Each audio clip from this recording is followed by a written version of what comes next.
immigrants who work in our NHS. And I do want to also refer members to my register of interest. I'm speaking today because I'm concerned that these proposals are going to damage our ability as a country to attract and retain talent.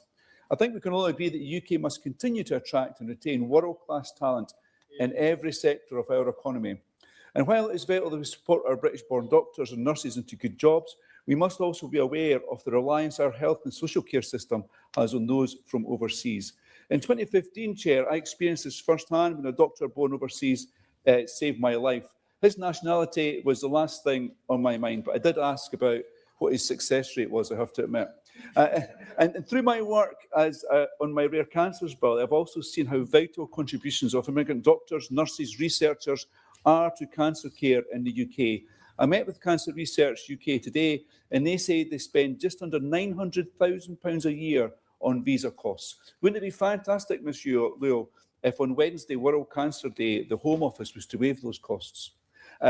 Equally, in my past life at Heriot University, I was lucky to work alongside fantastic academics from around the world, each of them contributing to research and teaching that only enriched the academic experience of the students at the university.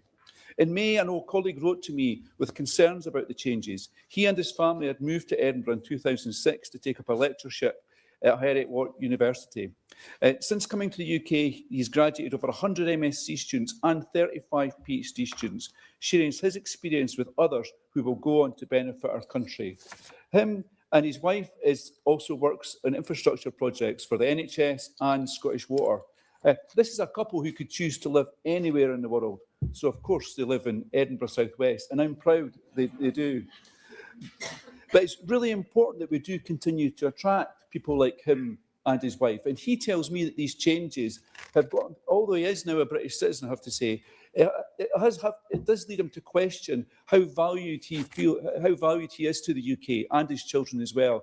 And others in his network feel exactly the same. So I do want the immigration system to work. But I think the first step in getting it to work is for the government to listen to what people are saying today. And I think, above all else, look at the consultation responses without any preconceived notions and think about what is best for our country. Thank you, Mr. Leo. Tracy Gilbert.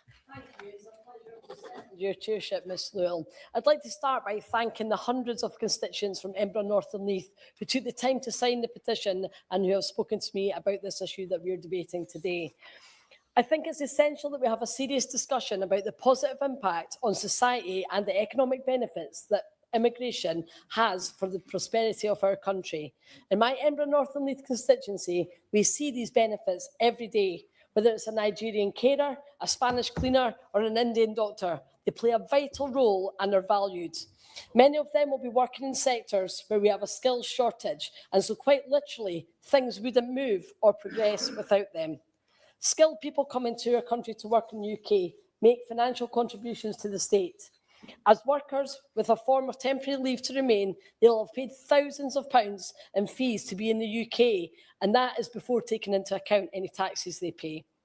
Many of my constituents who have made Edinburgh their home have been in touch with me to express the uncertainty they now face. Ms Lewell, this situation is unfair. This is not just my view, but it's the view that has also been expressed in court. In the 2008 judgment of HSMP Forum Limited versus the Secretary of State, the High Court considered changes to the then highly skilled migrant programme that would have extended the period before any person could apply for indefinite leave to remain retrospectively. In this ruling, the High Court said that applying new rules retrospectively was unfair and unlawful, and that migrants had a legitimate expectation that the rules which they initially granted would continue to apply. If the changes being proposed by the government are enacted on a retrospective basis, it's likely that the High Court will take a similar view, applying the changes as it did in 2008. Established practice, backed up by the High Court, has always protected those already with the system from the effects of any new rules, and I urge the government to uphold this principle. I'm therefore asking the Minister to ensure that those who enter the UK under the 5-year indefinite leave to remain framework will remain eligible to apply, after 5 years of lawful residence, in line with the visa conditions they were originally granted, and any new policy will not be applied retrospectively. Josh Newbury. Thank you, Phil. It's a pleasure to serve under your chairship, and I'd like to thank my honourable friend, Member for Folkestone Hythe, for opening the debate so thoughtfully. And I also thank the petitioners for enabling us to debate this issue. 96% of my constituents in Cannock Chase were born in the UK, and yet immigration is one of the issues most frequently raised with me. It's a debate that matters to and affects people right across the country. In recent years, rhetoric around immigration has, I believe, led to a fundamental misunderstanding of the motivations of many people who choose to make Britain their home. At the same time, legitimate concerns about the impact of migration on communities, particularly when it is rapid, have been dismissed as bigotry. This leads only to resentment, entrenchment and toxicity. So I'm glad we're having an open and respectful debate this evening. As always, I'm keen to hear a range of views, particularly from those who will be affected by the things that we discuss in this place. 2 weeks ago, I met faith leaders and members of the congregation of the Victory Church in Rugeley, most of whom work in health and social care. What they shared with me was not opposition to reform, but a need for clarity and reassurance. They could see why change is needed, and they feel that they support the concept of contribution, which they believe that they are making in many different ways.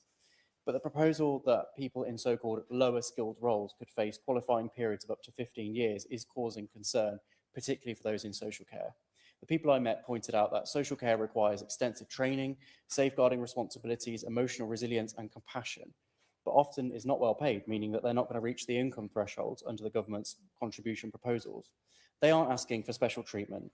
They made a constructive suggestion. Could those who demonstrate a long-term commitment to care work and continued professional development have access to quicker settlement? I hope the Minister will say something about how the contribution of social care workers in particular can be recognised. The issue I heard loudest, though, was the need for transitional arrangements. People have understandably planned their lives around the expectation of ILR after 5 years. So I hope the Minister can give us some clarity on when we'll know what these arrangements will be. Uncertainty is affecting families' ability to plan. My constituent Solomon works in social care. His daughter is currently doing her GCSEs and recently won an award for academic excellence. He fears that on the brink of getting ILR, his family could face a decade or more of uncertainty. In the interest of time, I won't. Communities like mine are asking for a system that is fair, rewards contribution and provides a clear pathway for those who put down roots and serve our country. I left Victory Church in no doubt that the people I met were making an immense contribution to our community, and I'm sure my constituents would be proud that they want to make Rugeley their home. So whilst I support the government's objectives in reforming the settlement system, I ask the Minister to ensure clarity, dignity and stability is baked in and spelled out as soon as possible. Thank you. Christine Sullivan. Thank you, Ms Lowe. It's a pleasure to serve under your chairship this evening. Whilst 116 people in my constituency have signed the petitions under debate today, it's the story of one Bathgate and Linlithgow constituent, I'll call her Jill, that stuck with me. And it's a story of anxiety and uncertainty for Jill, who works in social care on a health and social care visa. She described the reality that many face, low pay, unsafe workloads, and a fear about speaking up regarding conditions at work that could put her visa at risk. She made the point that these pressures have been pushing people to breaking point across the country for years. She captured exactly why this issue matters. People like Jill moved here in good faith. They brought their families, they got jobs in health and social care roles, filling the critical gaps that we have in the workforce. They're contributing to society and dutifully paying their tax. Now the goalposts are potentially being moved.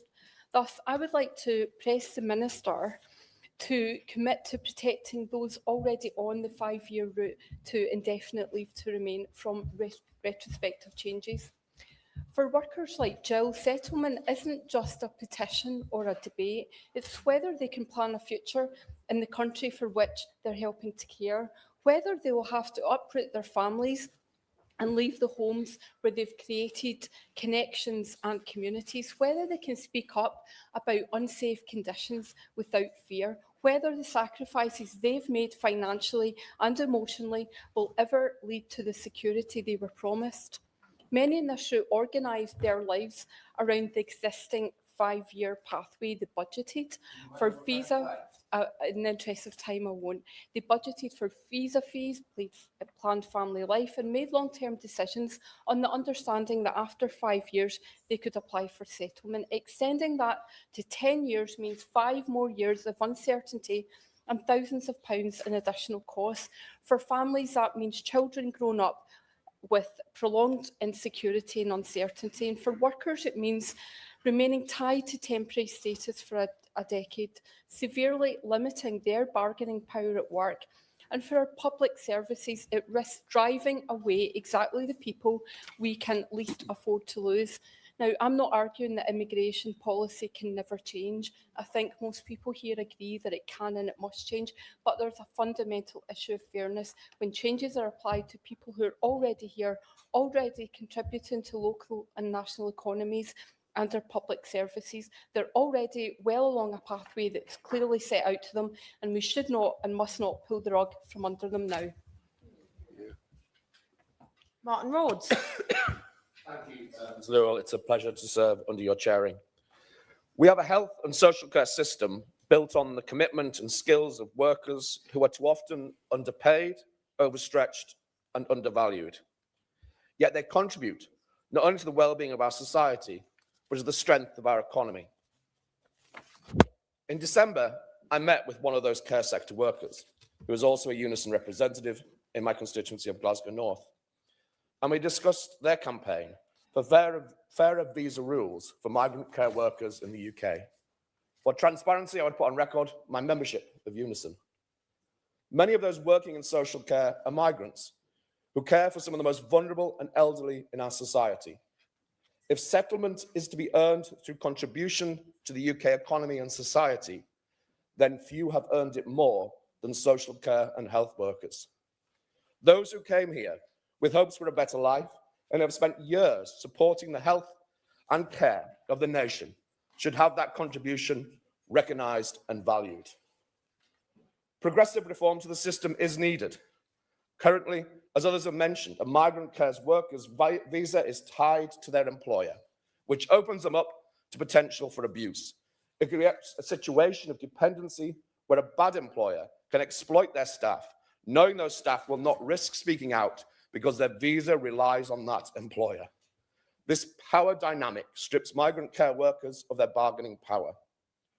We need to look at a rebalance of the power dynamic between migrant care workers and their employers. I would welcome commitment from the Minister to look seriously at the potential of a sector-wide visa that avoids the pitfalls of employment-tied sponsorship in this sector. In any new immigration rules, those working in the social care sector should be given due status in decisions about indefinite leave to remain and citizenship. I urge the government to ensure that care workers are treated not as insignificant temporary labour, but as skilled and valuable contributors to society and the economy. Whatever changes we make to our immigration system, we must ensure those contributions are recognised and respected. Sojan Joseph. Thank you, Madam Chair. As part of Armed Forces Parliamentary Scheme, I recently visited some of our Army training centres, and I met with a few international recruits who also concerned about future of their life in this country. Last week, as chair of All-Party Parliamentary Group on Adult Social Care, I had the pleasure of hosting an event in Parliament to mark the launch of new report by the Social Care Institute of Excellence. The report examines what national standard of care should look like in the future National Care Service. Crucially, the report makes the point that national standards alone will not address some of the deeper challenges facing adult social care. One of those challenges is workforce shortages. Workforce shortages across adult social care have a direct impact on the quality and continuity of care that people receive. Consistency of staff is fundamental, and delivering high-quality long-term care without a stable workforce, that continuity simply cannot be guaranteed. I support the government's ambition to reduce long-term reliance on international recruitment. It is right that we focus on building a strong, sustainable domestic workforce. But as we do so, it is essential that we do not lose the skills of those who are already working in this sector. It is equally important to acknowledge the invaluable contribution that overseas workers have made and continue to make. After the pandemic, the last government specifically encouraged overseas recruitment into social care. Many of those who came into the UK uprooted their lives and left their families. They have made sacrifices to serve in a sector that holds the well-being of our most vulnerable citizens in its hands. As we look to encourage more domestic workforce to think about pursuing a rewarding career in social care, will my honourable friend, the Minister, consider allowing those overseas care workers who are already in the country to complete the 5-year route to indefinite leave to remain? In its last annual report examining the healthcare, social care sectors, the Care Quality Commission stated that vacancy and turnover rates in adult social care have continued to fall. While this is, of course, to be welcomed, it is also pointed out that vacancy rates in the sector are still 3 times higher than those in the wider job market. We should therefore do everything we can to encourage both recruitment and retention of workers. After all, retaining trained care workers is significantly cheaper and more reliable than replacing them. But if overseas workers who are already working in social care will have to wait 10 or 15 years to gain indefinite leave to remain, they may be tempted to move to other countries like Australia or Canada that offer quicker routes to similar settlement status. Thank you. Ewan Steenbank. And it's a pleasure to serve under your chairmanship. I'm going to confine my remarks to the impact of ILR proposals on social care in my constituency in Scotland. Around 25% of social care workers come from other countries around the world. We need social care staff that live, work and breathe care, and with an ageing population, we need more of them. Most of these staff have diligently and with a smile on their face taken care of our families. They have all not received a good deal over the last few years, reflecting their contribution, with often inadequate pay offers, often limited to the living wage. With Falkirk's care sector, we held a roundtable in November on this very subject, and I thank the fantastic local social care workers who travelled down to London to speak with me before Christmas. The concern they have is simple. Employers typically only sponsor when they need to anyway. The recent rise in those coming on social care visas is due to the pay being unattractive to domestic-born workers. Every employer in the room at my round table cited immovable difficulties recruiting locally as the reason that they were pursuing sponsorship. This is unlikely to radically improve given successive paltry living wage levels being set well shy of £15 an hour and well short of a sustainable wage for attracting domestic workers en masse reliably, and morally insufficient for anyone who contributes in working in such a valuable profession. This is a push without a pull. As MPs, we are hearing directly from providers and workers that a blunt transition before further work is done to recruit a sustainable workforce, 10 to 15-year timescales for social care workers risks leaving one of the most important sectors in our country exposed against recruiting critical workers. I shall. Thorble. Many of mine write to me who are on the skilled worker visa programme, and they're being told that they're already on a 5-year programme, that it will be changed retrospective to 10-year programme. Do you think there's an inherent issue of fairness here, of retrospectively making changes, and the government should at the very least have transitional arrangements? I agree with my honourable friend's point, and glad that he managed to get it on the record, whilst also reflecting that there will be an economic impact on social care if we're not able to attract a sufficient domestic workforce to compensate for those who would leave the country. This would risk deterring those already in the sector from staying and failing to be able to replace them. It risks worsening standards for those within the industry by extending their link and unbreakable tie with a sole sponsored employer or occupation. The government are right to pursue measures that reduce net migration, to address the lack of public consent in the immigration system due to the scattergun rise in net migration under the previous government, who promised for years the exact opposite. But as we seek to invest in upskilling a generation, we must invest in increasing social care pay to a competitive level so that we can deliver for that sector and not risk the sector by trading off the short-term welfare of those who work in it as we pursue the direction of reducing net migration. Thank you, Ms Lowe. Sarah Hall. Thank you, Ms Lowe. It's a pleasure to serve under your chairship. I want to speak today for my constituents in Warrington South who did exactly what this country asked of them. They came here legally, they worked hard, they paid their taxes, they built lives on the clear understanding that after 5 years they could settle. And now, partway through that journey, as we've heard time and time today, again today, the goalposts are being moved. I've met and heard from NHS clinicians, care workers, engineers, researchers, academics, teachers and other skilled professionals. Some are only weeks away from being able to apply for settlement under the current rules.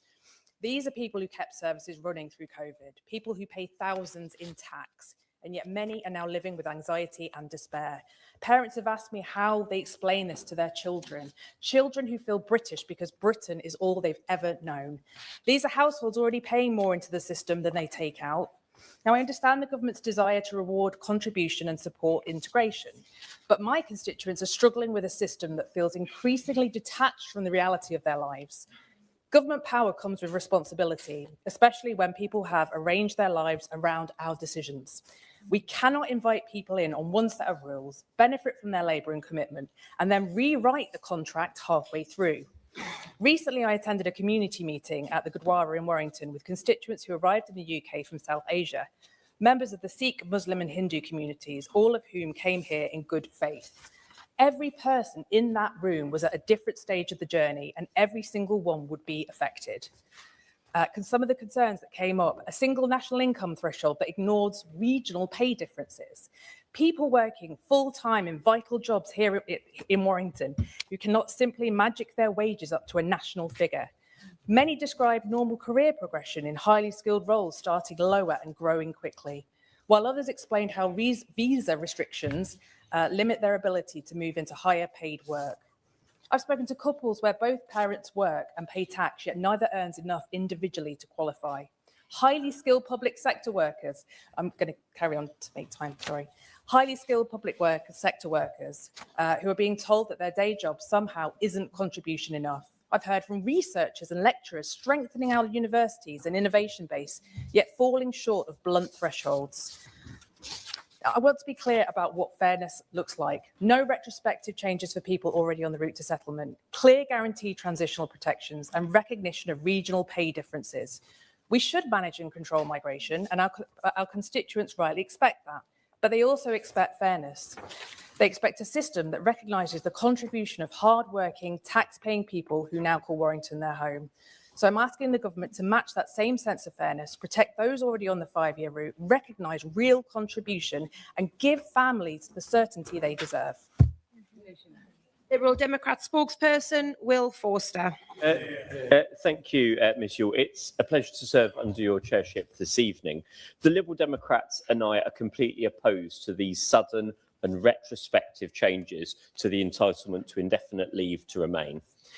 Families who have worked hard, paid taxes and integrated into British society should not face more years of insecurity and additional costs. I will give way. Wilson. Thank my honourable friend for giving way.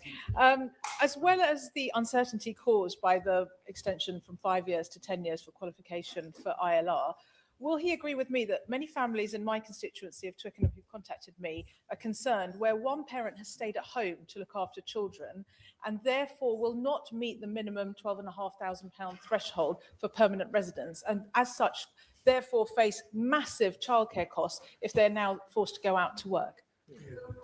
I want to thank my honourable friend for Twickenham for highlighting that. She is a strong advocate for children and families, and she's quite right to highlight the government have not thought these policies through. It has a disproportionate impact, and particularly when childcare costs are so significant. And if you allow me a little while, I will move on to talking about the income thresholds changes that I don't think are acceptable. As I was highlighting, the Liberal Democrats and I do oppose these changes. This is moving the goalposts and changing the rules of the game after we have started and after we have kicked off. This goes against the fundamental British value of fairness. And that's why the Liberal Democrats and I oppose it. I do want to thank the organisers of the two petitions and all those that signed both those petitions, including and especially the 218 and 444 of my constituents of Woking. The government's consultation says that from April 2026, anyone who doesn't have their ILR status, even if their application is going through the process, will be affected. This is subject to the final outcome of the consultation, which invites views on whether there should be transitional arrangements to exempt some people already in the UK. The government press release suggests this might be considered for borderline cases. I wonder if the minister could expand on this when he speaks later. and perhaps explain, without the use of euphemisms or vague language, what that means in practice for our constituents. I think we owe it to the people of Hong Kong, Ukraine, and other war-torn parts of this world who have sought refuge in Britain to respect their wish to take part in our society and allow them peace of mind to plan for the long term. Will the honourable gentleman give way? I will. I thank him for giving way because he's mentioned Ukraine there, and obviously for most Ukrainians, they will not be eligible for ILR as we are discussing it today. And actually, this is maybe an area where we do need to see rule change because there are a lot of young people that have come over from Ukraine with their families who now know nothing other than our education system and our ways of life. So would he agree with me that it would be good for the minister to look carefully about the approach that we take with Ukrainians? I do agree with the honourable gentleman. If you allow me a minute, I will talk a little bit more about Ukraine. And I thought I'd be generous compared to some of his colleagues who were a bit less keen to hear from him this evening. So a bit more cross-party working, I think, Ms Yule, is in order. I want to particularly talk about Hong Kongers. Several elements of the earned settlement proposals are giving the Hong Kong community in my constituency of Woking serious cause for concern, namely vulnerable BNO families and young Hong Kong pro-democracy activists who have been forced to seek asylum here. Many BNO arrivals are full-time students, retirees, stay-at-home parents, like the Honourable Member for Twickenham mentioned, or family carers who do not meet the conventional salary thresholds. Any new sustained or measurable economic contribution test or minimum income rules risk permanently excluding those entirely legitimate residents who are already fully integrated into our communities and contributing to the British society. Tens of thousands of BNO holders will reach the 5-year point and be eligible for settlement in 2026. It is appalling that that is when the government has chosen for these rules to come in. A sudden increase in B2 level language requirements without adequate notice or transition arrangements would throw many of those vulnerable individuals off balance and deny permanent status to people who have lived, worked and put down roots here for a decade. This would be yet another portrayal of Hong Kongers after the government's recent approval of the mega Chinese embassy. As my honourable friend was highlighting, moving on to Ukraine, I want to say this evening very clearly that the Liberal Democrats urge the government to take necessary steps to provide Ukrainian refugees in the UK with the stability and security they deserve by establishing a clear pathway to ILR. It's later this month that it's 4 years since the appalling and unwarranted invasion of Russia. And Ukrainian families here continue to, the appalling invasion by Russia of Ukraine. Many families have built meaningful lives here, yet their futures remain precarious due to the temporary nature of their current settled status. Reports suggest that Ukrainians are missing out on job opportunities, loans, mortgages, or lease renewals because they do not have that pathway to permanent settlement. Not only does this put them on a material disadvantage, but the pressures of securing housing or financial security under the current visa system puts refugees through huge anxiety. Their country is already at war, and it's deeply unfair to put our allies through further stress. The Ukrainian scheme is the only humanitarian scheme that does not include a pathway for settlement. Ukrainians in this country will not be able to, should not be in that position at all. Yes, we need control, but we need to have a fair system, a robust system, and a frank discussion who stays and who lives on how we support our friends and allies. The Liberal Democrats are particularly concerned about the elements of Labour's proposed changes to ILR risk adding unworkable red tape for businesses and for people who came here legally, undermining integration and damaging our economy. Britain is already becoming a less competitive place for science and innovation. The 5-year global talent visa now costs £6,000, around 20 times higher than our competitor countries. Cancer Research UK alone spends almost £1 million a year on visas. I know where I want their money being invested, and it is not in visas for the Home Office. Any changes aimed at control must go hand in hand with a serious plan to boost domestic skills and get more people into the jobs our NHS, our social care and economy desperately need. Before coming on to my asks to the Minister in a summary, I do want to mention the elephant in the room, or not in the room, reform. Where are they? They are missing yet another debate on immigration. The government wants to change ILR requirements because they want to look tough on immigration because they're running scared of reform.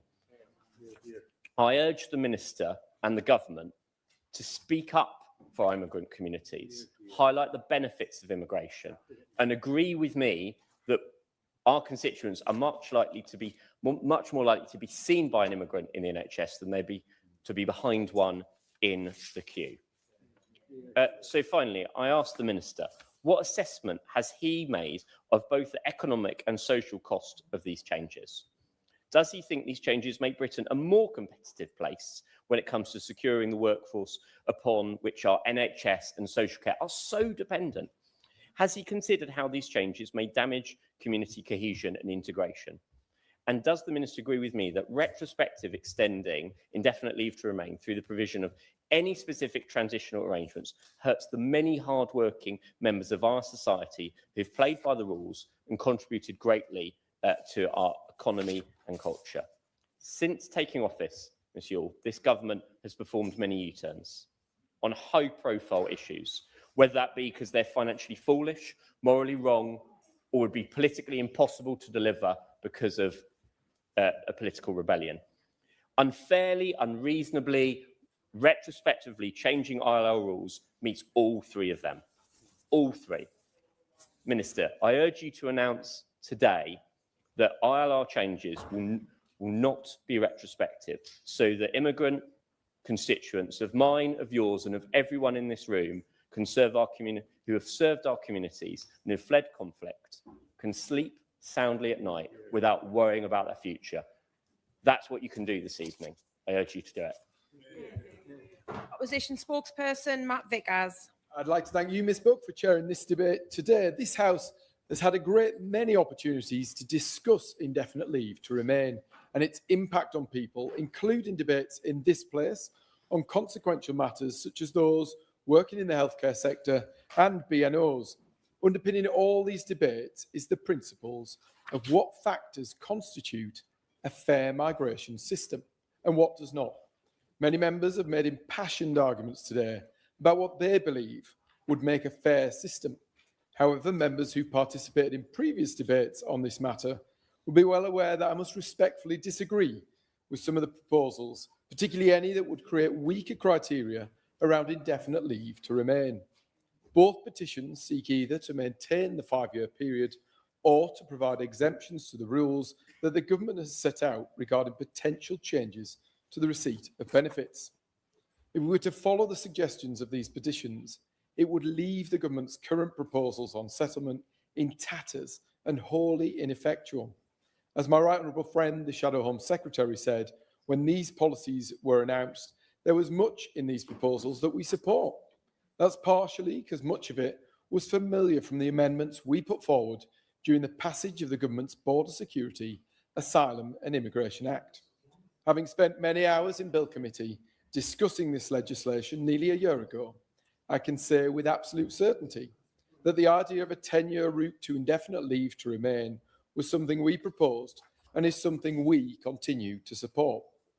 The right to citizenship and permanent residency should only go to those who've demonstrated a real commitment to the UK, and a 10-year period is clearly more reflective of the level of commitment that many in this country would accept as a reasonable time frame, both in terms of contribution and time to settle.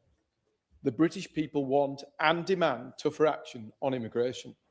We believe this is a perfectly reasonable alteration to the existing system and that it puts in place more robust measures to ensure settlement is based on those making the long-standing contribution that many of us would expect.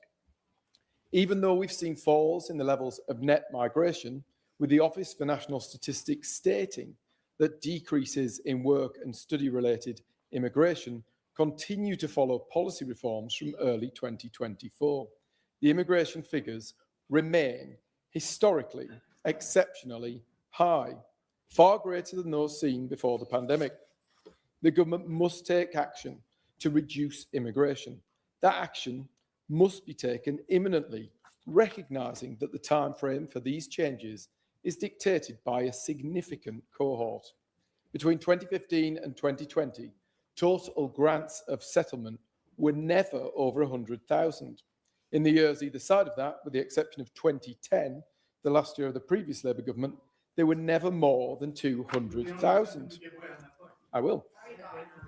Does he actually recall that between 2022 and 2024, even though the number of spaces in the care sector were deemed to be between 6,000 and 40,000, his government actually made available 616,000 visas for that. I think we've reached there's been lots of passionate debate today, well-meaning suggestions that were passionately put about suggestions for changes or exemptions to government proposals. Some of them related to salary, some of them related to age, some of them related to people's grasp of the English language, some of them referred to people's community contributions, some of them referred to the makeup of a person's family, some referred to people's role in public services. Compassion is infinite, but this country's resources are not. We need a system that's fair for those UK citizens, including those who are currently struggling to get on the housing ladder. I'll carry on. Between 2015 and 2020, total grants of resettlement were never over 100,000. In the years either side of that, we saw, well, the last year of the previous Labour government, there were ever more than 200,000. In contrast, between 2026 and 2030, the government's earned settlement consultation sets out estimates showing far greater numbers of people being granted settlement.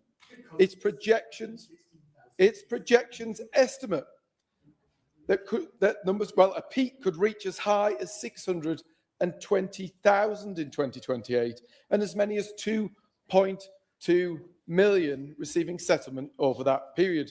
This is simply not sustainable. I think we can all understand why people want to achieve settlement more quickly. No, you won't. But the policies we set must be based on what is right for our country. We should maintain our resolve and ensure that changes are enacted without creating loopholes or alternative routes beyond what the government has set out.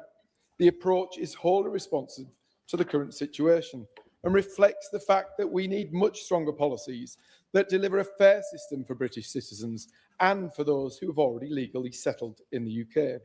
I'd like to re-emphasise the points raised when this policy was announced, such as ensuring thresholds for earnings to demonstrate net contribution set out in the consultation must be sufficiently high to ensure that those who are granted settlement contribute to this country. Furthermore, the government's own work has highlighted some of the mechanisms people use to take advantage of existing immigration rules. Therefore, I'd ask the Minister whether they've already been internally developing strong rules to ensure that adjustments to the baseline for behaviour, such as volunteering, represent a significant contribution. If we do not have sufficiently strong criteria for what constitutes working in the community, I fear these proposals would risk being undermined.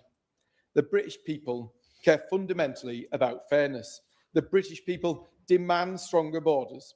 Immigration has been far too high for far too long.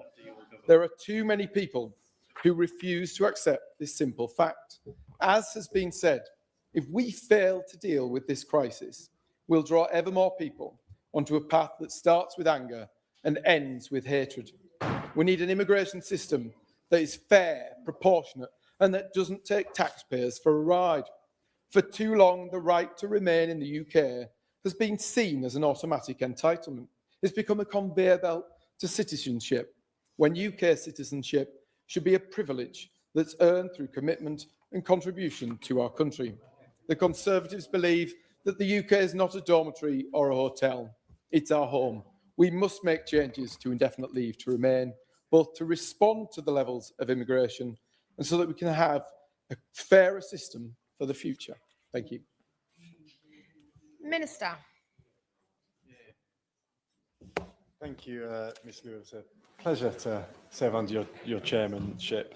I'm grateful today to the petitioners I know who are in the room this evening, to my honourable friend, the member for Folkestone and Hythe, also my constituency neighbour, for sponsoring this debate, and to every single member who has contributed. It will be difficult to name all because there has been so many, and I'm grateful for that. Both petitions today relate to the earned settlement proposal set out in a fairer pathway to settlement, the command paper which the Home Secretary introduced to Parliament on the 20th of November. The proposed reforms represent the most fundamental change to the settlement system in decades and are currently subject to an ongoing public consultation that ends in 10 days on the 12th of February. We recognise how important this is to members, and indeed have seen that here today, as well as their constituents and, of course, migrants across the whole country. And we will and are listening to what is being said. I give way.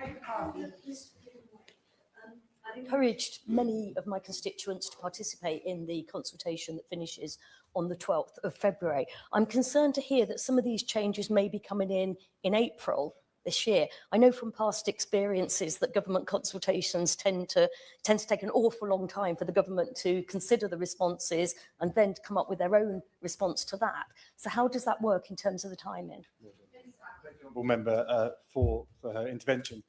Some of the rule changes that we will be introducing are firm, and that will be laid out today in my speech, whereas much of it, for example, transitional arrangements, are very much being consulted on, and of course that will be listened to. If there's any further questions when I finish, then please do intervene nearer the end. Give way. Could you just confirm whether the ones that are firm were also ones that were consulted about in the consultation document? And if so, why were they consulted about? Honourable member for his considered intervention, and I will go through my response to the debate, which will lay out exactly what changes are being made and what is going to consultation. I'm happy to talk again at the end. We'll, of course, provide further details on the new settlement system, on how the new settlement system will work in due course after the consultation closes. But I hope members here today will appreciate that while the consultation is ongoing, I am somewhat restricted in what I can say, but I will endeavour to be as helpful and fulsome in my response as possible. This government, I won't give away, I'll make some progress so we can actually hear the meat of what I need to say. The government recognises and values the long-term contribution of migrants in the UK. This is not a deportation policy, and multiculturalism does absolutely make us great. Settlement here is a privilege and not a right. It cannot simply be a measure of how long someone has been in the UK, but rather by the contribution that they have made. If someone wants to settle in the country, they must contribute, integrate, follow our laws, and of course, learn our language. These are the principles that underpin a fair immigration system that the British public can have confidence in. Net migration ballooned under the previous government, and we are now faced with the prospect of 2.2 million people being eligible to settle between 2026 and 2030. Around 1 in 30 of every person in this country arrived between 2021 and 2024. These numbers are staggering.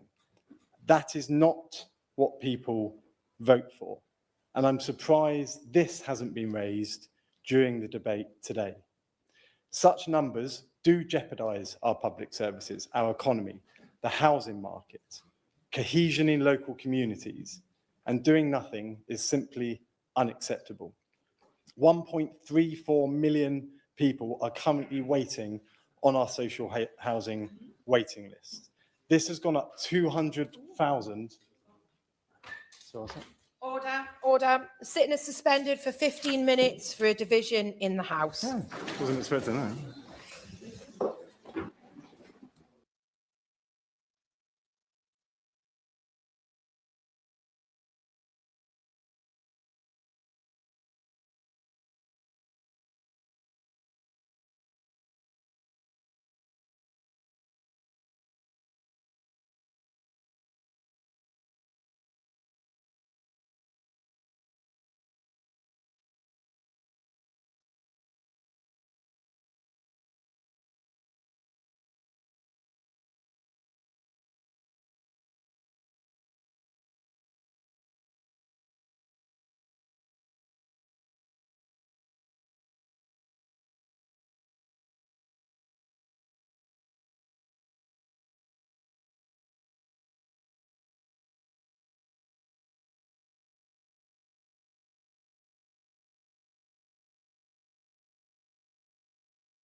Order, order. The sitting is resumed. The debate will now continue until 7:37 p.m. Minister. Thank you, Chair. This debate's much better organised than what we've just been through, so thank you. Now, where was I? One. Can I just say from the dispatch box right now, very clearly, that any changes to ILR will be voted on by the whole House, which will give all his colleagues who are here tonight the opportunity to express their genuine hostility to these proposals. So will we confirm that now? Thank you for your question. His question. It's likely to be on rule changes. That decision hasn't been completely made, but you can, of course, express your frustration at me here in this room today. Where was I? 1.34 million are currently on the social housing waiting list. That's increased by 200,000 since 2020. Combine that with a potential 2.2 million people being eligible for settled status between 2026 and 2030.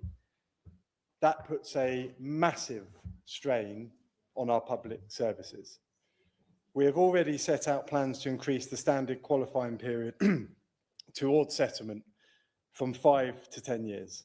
The earned settlement model will allow people to earn reductions for positive behaviour, such as working in a public service role and volunteering. We want to encourage this behaviour, which underlines the substantial contributions that many migrants make to our country.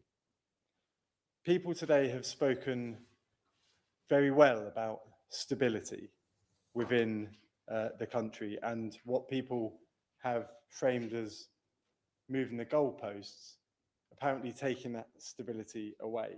But I do want to stress today that people who are here waiting to settle have access to education, have access to healthcare, to rent, they can buy a house, they can work, they can travel in and out of the country, and they have access to financial products.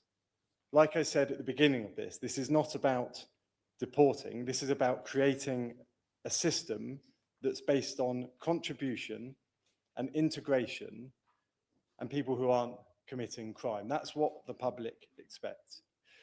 However, the new model will also impose penalties on people who claim public funds or who have breached immigration laws. These are not punitive measures. They are deterrents for those who are thinking about choosing a life of benefits when they can work or who fund criminal gangs to cross on a small boat, endangering their own lives in the process. This government will not continue with the status quo, considering the huge numbers we face. It is right that we implement a system that is fair, that rewards people who work to make this country a better place to live. As I'm sure members are aware, proposals that are not subject to consultation are 5-year discounts for 2 groups of people. Firstly, partners, parents, and children of British citizens. This reflects our commitment to treating our citizens fairly and their right to be in a relationship with whoever they choose, regardless of nationality. Secondly, British national overseas visa holders will receive the discount. We remain committed to the people of Hong Kong and the hundreds of thousands who have uprooted themselves and rebuilt their lives in the UK. Prior to this debate, I was at the APPG for Hong Kongers discussing exactly this. There are complex issues around income, family income, assets over income, and this is at consultation currently and will be announced when that decision has been made. It is vital that migration enriches our economy, but most importantly, that it enriches our local communities. The measures set out in the earned settlement model are ones that promote integration by raising the level of English required and demanding strict adherence to our laws. We will encourage integration and strengthen communities. Turning to the subject of the first petition, people who come to... Okay, fine. One of the four pillars that he has set out in the consultation document in relation to integration is about volunteering. And it's been mentioned by a number of honourable members this afternoon that there is an arbitrariness to this, a subjective nature to the issue of volunteering. Who is going to certify the volunteer work that's been done? One can imagine a plethora of organisations being set up who will happily then be able to sign a chit that says so-and-so has volunteered for so many hours a week. How is this whole process actually going to operate? Because it seems arbitrary and subjective. What will the volunteering actually entail, and how will it have to be for the home community, or will it have to be for the community, the wider community? Thank you, Honourable Member, for his very good point there. And this is something we in the Home Office have discussed in detail many, many times. And this is why it's at consultation. It is subjective, it is complex. And right now, stood here, I can't give you a definitive answer, but we will reach that and announce that in due course. Yes, I give one. Minister, I must disagree with much of what you've said. Most immigrants in our country are not benefits grandiers, are not criminals. In fact, most of those that I've met in my constituency surgery are hard-working people. So I ask you, just last week, I had a woman and her husband and her children at my constituency surgery in tears because of the proposed policies that your government has put forward. And they tell me that both of them work full-time, and when one is working, the other one is caring. They pay into our tax system, they work most weekends, and yet they still struggle with their rent, with their food. So I ask, what point will they volunteer? The Honourable Member for his question. You're right, most migrants are not criminals. Most migrants are thoroughly decent people, and that's recognised by this government and, of course, by the Home Office. On the volunteering side of things, this is still a consultation, and we will set out more detail in due course. It pains me to not give more detail now, but that's where we're at. Yes, I'll give one. Ali Stodds. Minister, for giving way. I wonder if you could also just clarify on a previous point, also perhaps potentially a confusion. Can you just clarify that it is most definitely not the case that all migrants go into social housing? In fact, it's pretty much the opposite a lot of the time. And in fact, all of those who have contacted me about this are not living in social housing, not that anyone should have any shame about living in social housing in the first place. And just secondly, he talked about firm elements of the government's proposals. Were they the ones about exemptions that he mentioned before, or are there other firm elements that he's going to be covering in the rest of his speech? Thank you. Thank you, Member, for her intervention. No, I had not in any way implied that all migrants go into social housing. It's the increase of 2.2 million that would have access to that with the already 1.34 million waiting list, and our ambition to build just 1.5 million in that picture simply isn't enough, and that's just on social housing. What we are firm on at this point, yes, Tony Vaughan. To the Minister, but does it also not? Does the Minister actually have evidence about how many people you think are going to switch from being not claiming benefits to claiming benefits, or from not being in social housing to in social housing, or is this actually just a political judgment that's being made? Refer to you, the convention's the same as in the main chamber. I apologise. You're referring to myself. I apologise. Minister. For his point there. Look, what I'm not going to do is make up facts and figures on the spot, but it's not in my speech, so to give you an absolute fact. But what I can say is around 15% of all on universal credit are people who are not British nationals, and I think that's a reflection on the demand that it can put on our welfare system and, of course, on housing. I'm going to make some progress at this point. Turning to the subject of the first petition then, people who come to the UK to take up a job make an important contribution to our economy and our public services, filling essential skills and labour market gaps. But for too long, sectors have become reliant on them to fill those gaps and have not invested enough in our domestic workforce. The reforms we've set out in the Immigration White Paper last year are addressing that balance. We're reversing the long-term trend of an over-reliance on recruitment from abroad, we are instead increasing investment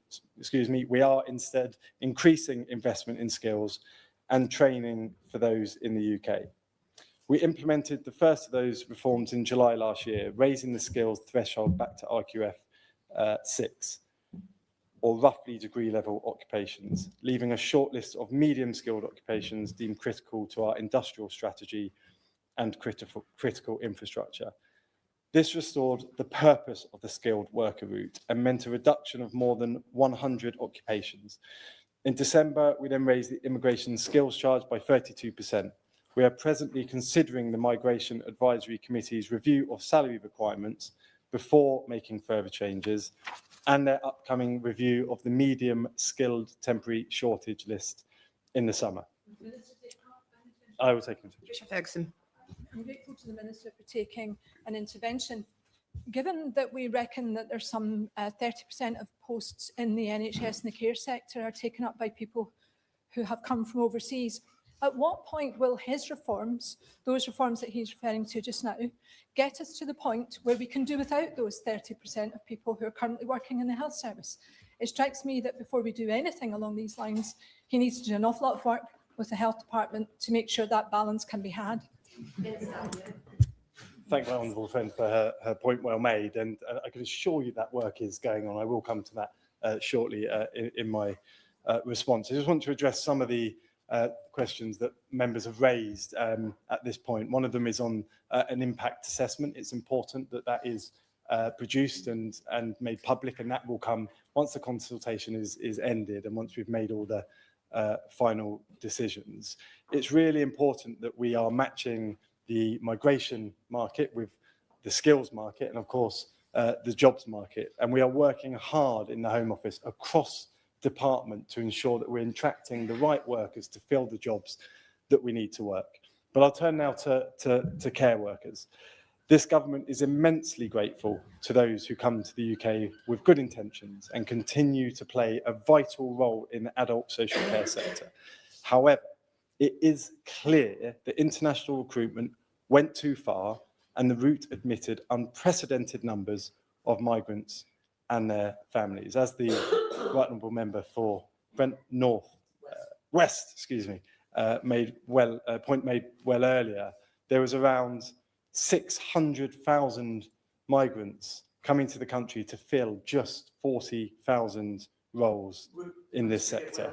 Does he share with me a certain sense of irony that the former Home Secretary and the former Immigration Minister, who were responsible for giving those 616,000 visas out, have now joined Reform? Right honourable friend for his point, very well made, and this place never ceases to amaze me. That's politics, I think. Some have raised during the debate the Unison's campaign around sector-wide visas. There is a commitment within the Immigration White Paper looking at how we make it easier for these workers to change employer. So that is being looked at seriously within the consultation. However, we do want to, of course, retain that ability to punish those dodgy employers who are dishing out visas when they clearly shouldn't be. This government is committed to providing opportunities for British workers. It's only right that we reduce reliance on international workers. And last year, the Health Secretary announced a £500 million investment in fair pay agreement for adult care workers, boosting the wages of those workers across England. But we still need to act to ensure that those who did arrive while the requirements were relaxed earn their settlement and demonstrate that their integration and economic contribution to the UK meets the standards that we're setting. On transitional arrangements then, the petition also touches on this, and that is to say whether the proposals will apply to those already on a pathway to settlement. Now, I know that this is a hugely important issue, as we've seen here today. We've asked for views on this in the consultation, and I hope members will understand that while I understand the keen interest here, and indeed the concerns of many individuals, I cannot say anything that could prejudge the outcome of the consultation. And this will be published, of course, when it closes. There's been some really strong points made in the room today around family income, gender pay gap, those who are more vulnerable, those who are disabled, on university fees, and of course on armed forces concessions. And all of this is being considered within the consultation, and there will be more detail. And I can only apologise that I can't give you more detail on that today. I'd like to assure members that we will listen to what people tell us in that consultation before deciding how a settlement will work. Turning now to the second petition, we're considering whether benefits should only be available to British citizens and not to those with settled status, as is the case now. And I know members have concerns about this. The government has a responsibility to British taxpayers to ensure their money is spent in a fair and equitable way. It's therefore right that we reassess the point at which migrants can access public funds. We know the challenges the country faces and which this government has inherited. One of the most significant ones is a serious lack of social housing. We're taking steps to tackle the challenge, but we must be realistic. I've already set out the number of people who are expected to apply to settle over the next 5 years and under our current system. All of those people could be eligible for benefits and social housing.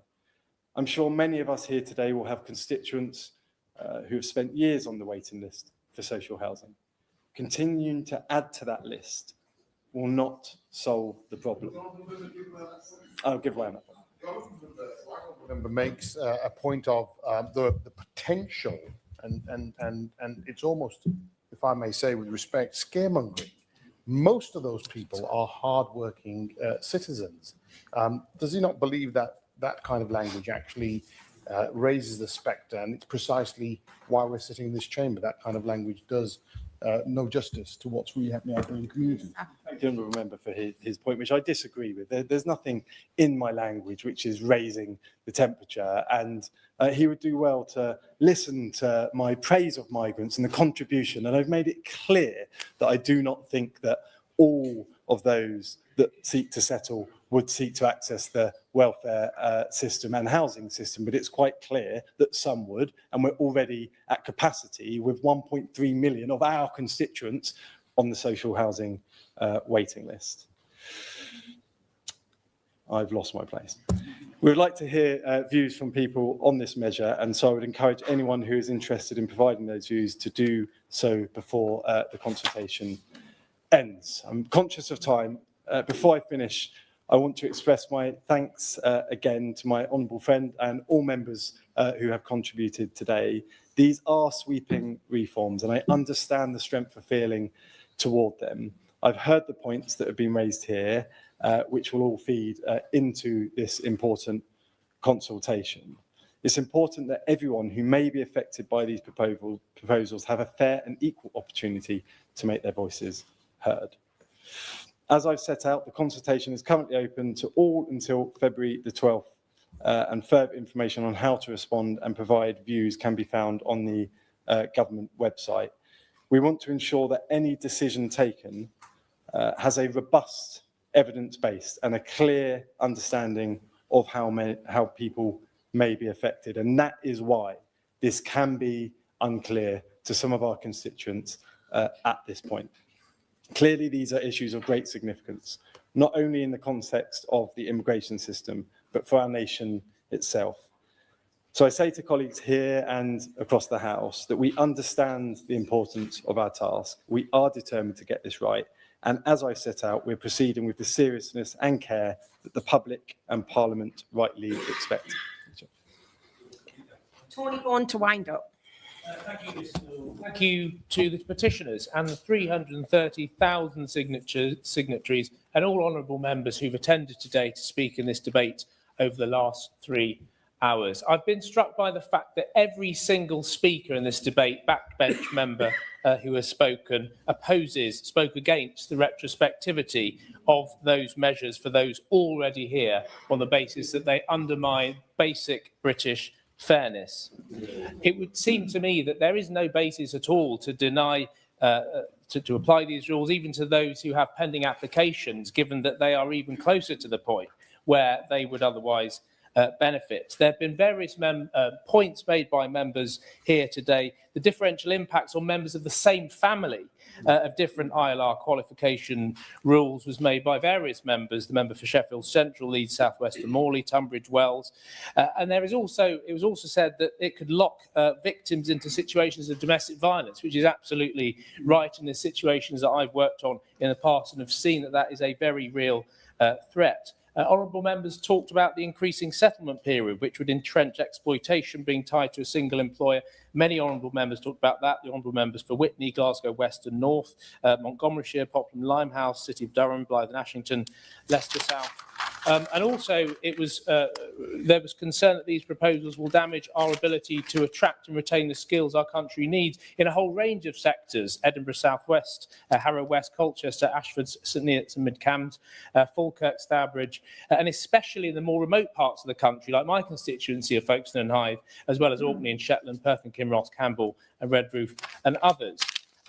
The Minister cited the additional numbers who could qualify for ILR, but in my view, the view that this is a burden that we need to relieve ourselves of, in my view, takes too short-term and narrow a view. It assumes that migrants will switch into benefits or reliance on local authority housing, and I cannot see any evidential basis for that assertion. The Minister talks about 15% of those on universal credit are non-nationals, but if you look at the numbers who are the UK population generally who is foreign-born, is 20%, and so it would seem that that group are less reliant on benefits than the UK population as a whole.